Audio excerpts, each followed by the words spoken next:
Alam mo ba na may isang apo na naging kalaban ng sariling lolo para sa katotohanan? Si Tyler Schultz ay nagtatrabaho sa Theranos, isang kumpanyang nag-test ng dugo. Ang lolo niya si George Schultz ay miyembro ng board ng kumpanya at kaibigan ni Elizabeth Holmes, ang CEO. Pero natuklasan ni Tyler na hindi totoo ang sinasabi ng kumpanya. Ang mga test results ay ginagaya para magmukhang tama. Ito ay delikado dahil maaaring magkasakit ang mga tao sa maling diagnosis. Nang magsalita si Tyler, tinakot siya ni Holmes. Nag-hire pa sila ng mga tao para sundan siya. Ang pinakamasakit, hindi siya pinaniwalaan ng sariling lolo. Pero hindi sumuko si Tyler.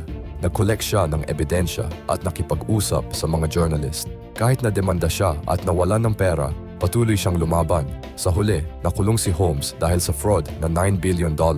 Naligtas ni Tyler ang libu-libong tao sa maling treatment. Ngayon, successful entrepreneur na si Tyler at nagtuturo ng tamang business practices. Ang kanyang tapang ay nagdulot ng magandang kinabukasan para sa lahat.